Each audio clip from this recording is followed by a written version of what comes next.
Last month, the world watched as Hurricane Florence devastated the East Coast. KPCK-TV sat down with Upper Iowa professor Dr. Jim Jacobs, who's lived through many natural disasters himself. All right.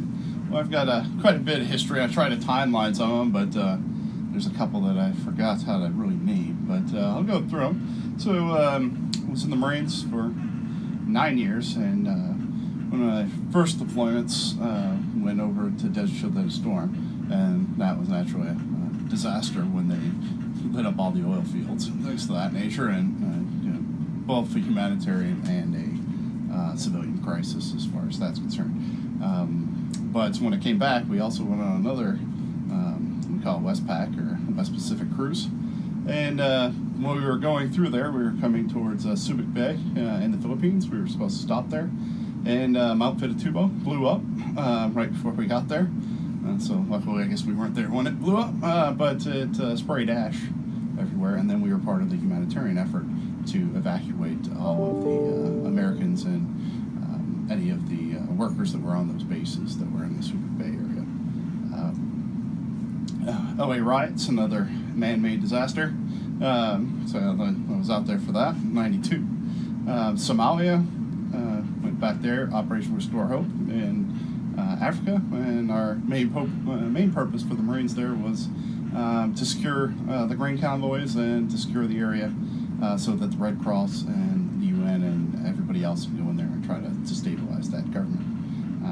After which, I got to come home for a little bit, and I was in 1984-95, I was down in Gulfport, Mississippi. In that case, a tropical storm came through. I can't remember the name off the top of my head, but ultimately flooded my house. So I had to go and rebuild that. That was in my younger days. So at the end, I had the more physical capabilities to do a lot of different things.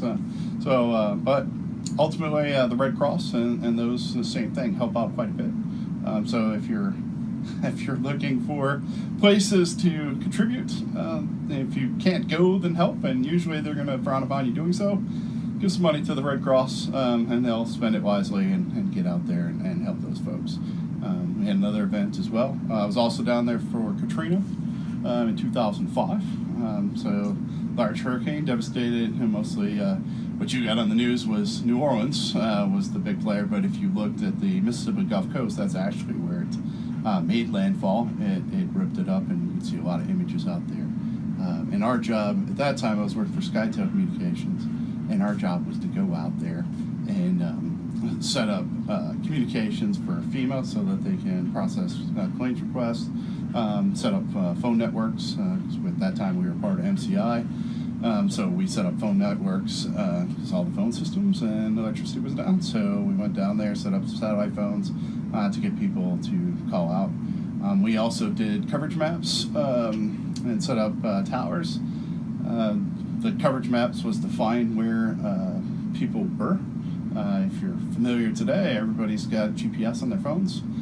So we can go there and we can track where everybody is located, so we can try to find and rescue those. So we did a lot of that work as well.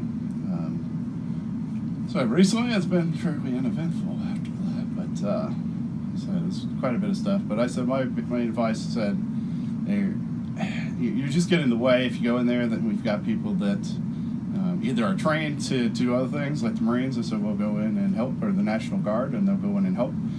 It's not their primary job, but they clear the path and they do all the heavy lifting, and then the ambulance services or fire and rescue or whoever else comes in there and helps out. And the aftermath, so usually it's the Red Cross and those type of organizations that help out quite a bit. And there's quite a few of them. If you don't like the Red Cross, there's others. So that would be my advice. Go there and help them out. And in this case, down in Florida, need some help. So help them out.